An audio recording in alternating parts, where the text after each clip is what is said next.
संदेह करोगे तो तुम्हारा नुकसान हो जाएगा। संदेह और शंका से घर बर्बाद होता है,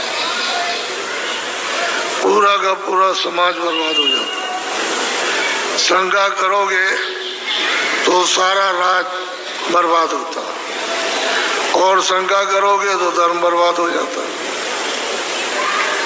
तुम जो सोच रहे होगे कि भाई जय गुरुदेव नाम बाबा जी का है, मेरा नहीं है और ना तुम्हारा है, तो शंका क्यों करते हो?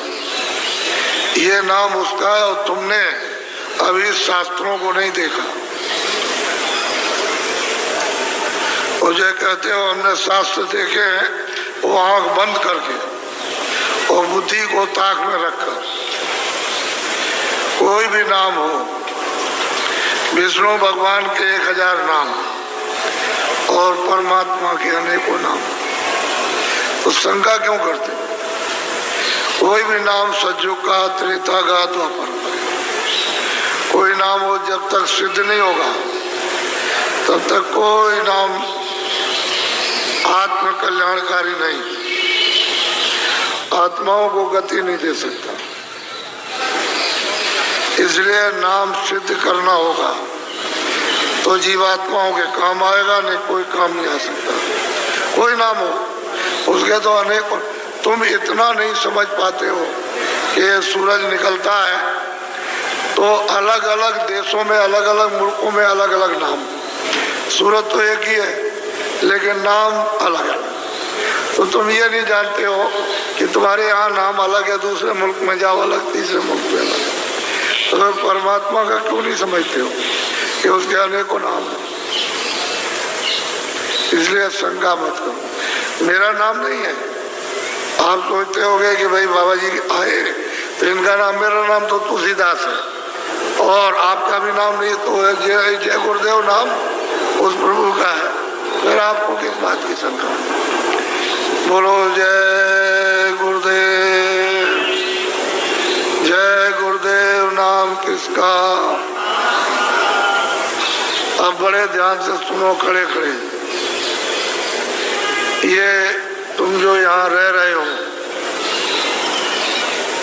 इस मृत लोक में,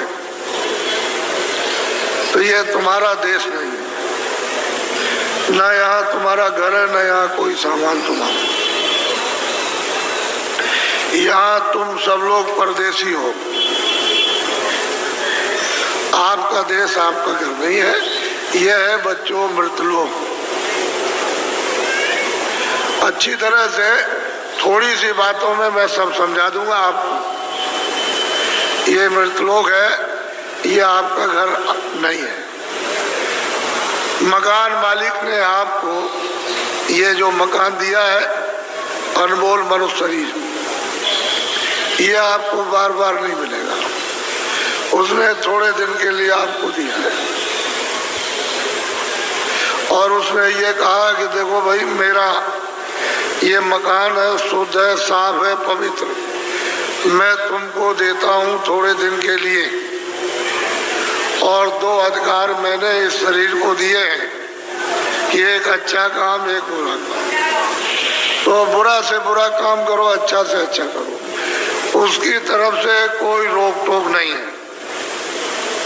वो जो भी तुम करोगे अच्छे बुरे काम, सब ये कूड़ा कचड़ा, जितना भी पाप पुण्य का, ये सब जीवात्मा पर लदेगा, उस जीवात्मा पर रखा जाएगा और उसको कुछ मना नहीं करना।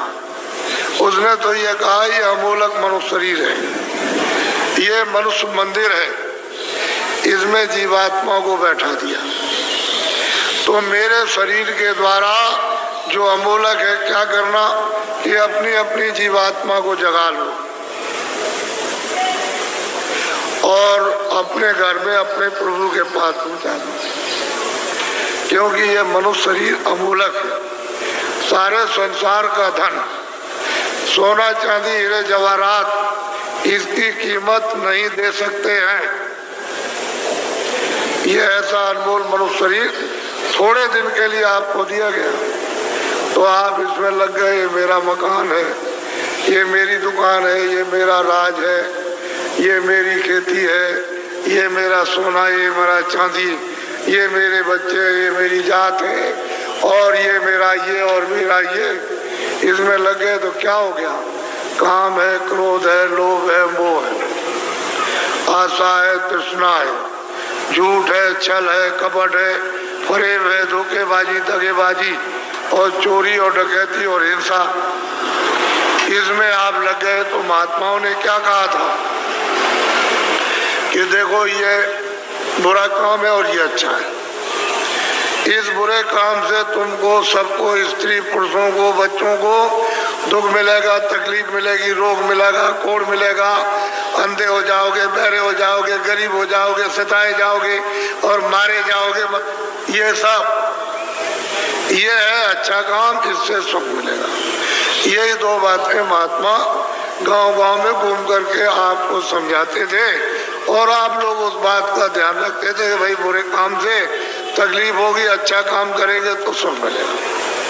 तो महात्माओं के उपदेश को सब लोगों ने छोड़ दिया और सब के सब अच्छे काम को छोड़ चुके, बुरे काम में लग गए। जब बुरे काम में लग गए तो आपको तो मालूम नहीं है कि उसने ये अमोलक मनुष्य शरीर थोड़े दिन के लिए दिया है। तो आप जब नहीं मालूम है तो जीवात्मा पर आप कूड़ा कचरा लाद रहे हो।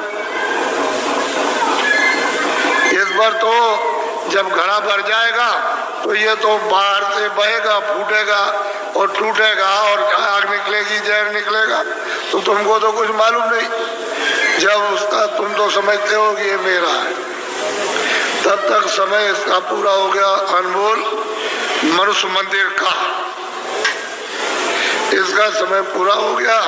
उसने अपने सिपाही बुलाए, किसने? मकान मालिक। ये देखो ये है, ये लल्लू सिंह है, ये रामनाथ है, ये श्यामवती है और ये लीलावती, और ये मतलब जहांगीर है।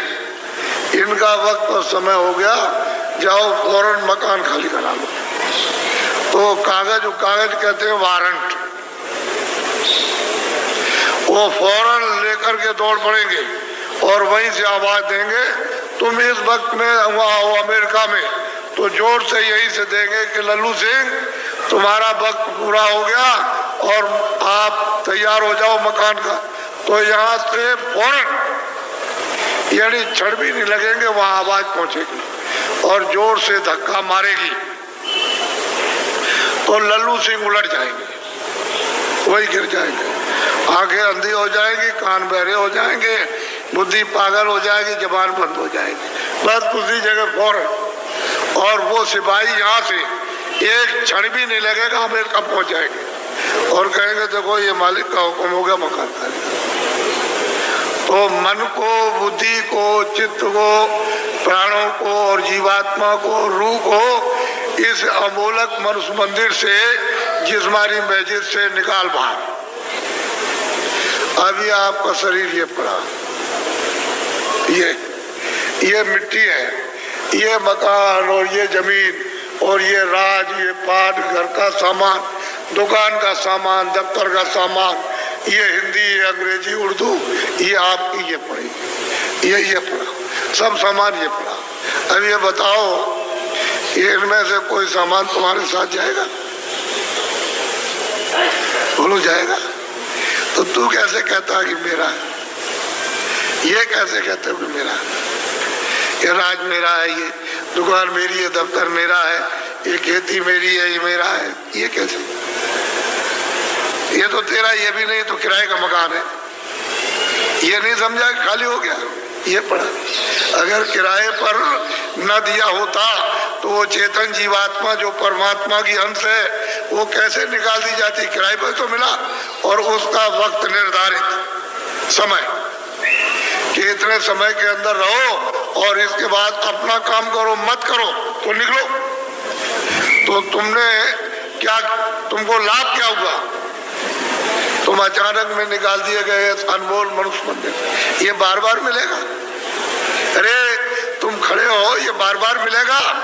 कितने युगों के बाद, कितने सतयुग, कितने त्रेता, कितने द्वापर, कितने कलयुग खत्म हो गए और उसका जो पुण्य है वो एक एक बूंद तुम्हारा जमा हुआ मनुष्य शरीर प्राप्त करने का, और कितने युगों के बाद आपको ये मनुष्य शरीर मिला, और आपको कहते हैं ऐसे ही मिल जाएगा। ये कोई तमाशा है? तुम्हारे घर का ये कोई खेल है? कैसे मिल जाएगा? ये अमूलक चीज है, इसको हीरे जवाहरात इसकी कीमत नहीं, लेकिन थोड़े दिन के लिए मिला। इसमें जीवात्मा को ये अवसर दिया कि देखो शुद्ध पवित्र मकान है, तुम इसमें अपनी जीवात्मा को जगा लेना और घर में अपने पहुंचा दो पिता के पास, प्रभु के पास, उस मालिक के पास, उस स्वामी के पास जो वो सर्वेश्वर है। इन जीवात्माओं का जो मालिक है, जो प्रभु है, उसके पास पहुंचा दो और मकान मेरा मुझे दे दो, शुद्ध है, स्वच्छ और साफ देना। तो आपने कुछ शुद्ध साफ रखा, आंख गंदी, कान गंदे, जबान गंदी, मन गंदा, बुद्धि गंदी, चित्त गंदा, जीवात्मा गंदी, हाथ गंदे, पैर गंदे, इतने तुमने कैसे कैसे कर्म किए, तो गंदगी को तुमने लाद लिया। ये पहाड़ों की तरह से गंदगी जमा हो गई, तो बताओ इस जीवात्मा का उबार कौन करेगा? मैं वहां वो बात सुनाने नहीं आया जिसको तुम समझ रहे होगे। ये खेती करो, दुकान करो ठीक से, और दफ्तर का काम ठीक से करो। मैं कब मना करता हूँ? आप जो भी सामान लेकर खेती से, दुकान से, दफ्तर से आओ, और जो पैसे लेकर आओ बाजार में खरीदो, अनाज खरीदो, सब्जी खरीदो, फल खरीदो, कपड़े खरीदो, और सामान और दवा खरीदो, और मकान अच्छा बनाओ और झोपड़ी अच्छी लेकिन ये तो समझो कि ये सब सामान किसके लिए? इस किराए के मकान के लिए। ये पंच भौतिक शरीर है, इसके लिए आपको दिया कि कपड़े दो, खाना दो, दवा दो, इसको निरोगी रखो, यानी रोग ना होने दो। ये आपको बताया, ये आपको बता रहा हूं कि ये सामान सब इसका है, तो आप लाख जोड़ो, करोड़ जोड़ो, अरब खरब रखो, लेकिन ये तो समझो कम से कम कि ये इसका है, इसमें जीवात्मा का रत्ती भर भी नहीं, ये समझता। तो जब ये खाली हो जाएगा तो ये पड़ा और ये न ये इसके काम और न ये इसके काम। और फैसला है, तुमको जो होना है वही तुमको बता देता हूँ। तुमने घर में जरा भी ध्यान नहीं दिया। तुम हिंदू हो, मुसलमान हो, सिख, ईसाई हो, कि तुम्हारे घर में बच्चा बच्ची पैदा होता मखमल पहन के आता, रेशम पहन के आता, क्या कोई सोना चांदी लेकर आता है, या जमीन और मकान नंगा आता रोता हुआ? तो तुमको सबको ये देखना चाहिए, भाई कुछ लेकर नहीं आया, ये तो खा लिया।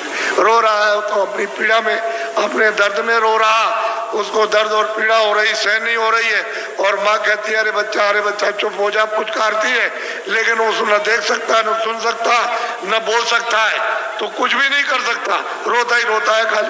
तो दर्द में रोता है, पीड़ा में।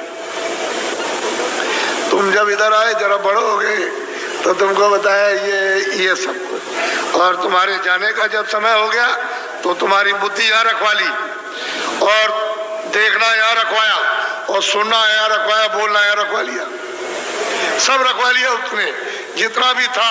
और तुमको मतलब यह है कि निकाल बाहर किया, फिर तुमने उस पर कपड़े डाल दिए। क्यों? कि भाई अब देखा नहीं जाता, अब देखा नहीं जाता, अब तो डर लगता, घृणा हो गई, तो कपड़ा डाल देते हो। तो इतना नहीं तुम देखते हो, जब ले जाते हो कपड़ा ढक करके, तो वहाँ गड्ढा खोद के गाड़ देते हो लकड़ियों पर रख करके, और इसको रखते हो और जलाते हो। तो तुमने आग लगाए तो देखा नहीं कि फूक दे, यानी कपड़ा जल गया, नंगा हो गया।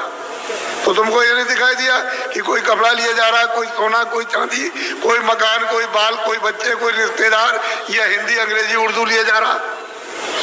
ये जाते में सब रखवा लेगा, आते में कुछ ले आने नहीं दिया। तो ये आपको समझना चाहिए कि ये किराए का मकान आपको थोड़े दिन के लिए दिया है, तो आप कोई घर बार मत छोड़ो। मैं कोई घर बार छोड़ाने थोड़ी आया हूँ। तो खेती करो, दुकान करो, और दफ्तर का काम कैसे करो? ईमानदारी, मेहनत, झूठ नहीं। झूठ और धोखा और बेईमानी और चालाकी और मारपीट और हिंसा और दगेबाजी और सीना जोरी और जबरदस्ती, बेईमानी, ये नहीं, ईमानदारी, मेहनत। घर में आओ, अपने बच्चों की सेवा करो, ये दो ही तो आपकी ड्यूटी है, और क्या भी। और जब आप जाओ सोने, कोई काम ना हो तो ये मनुष्य मंदिर है, इसमें जीवात्मा बैठी हुई है और ऊपर से परमात्मा 24 घंटे बोल रहा, एक क्षण भी बंद नहीं होता। 24 घंटे उसका कथा कीर्तन आरती 24 घंटे हो रही है और तुम्हारे कानों तक आवाज दे रहा कि तू मेरी आवाज को सुन ले, और मेरी आवाज को सुनकर पकड़ के मेरे पास चला। तो तुम कभी सुना? कूड़ा कचरा लाद लिया,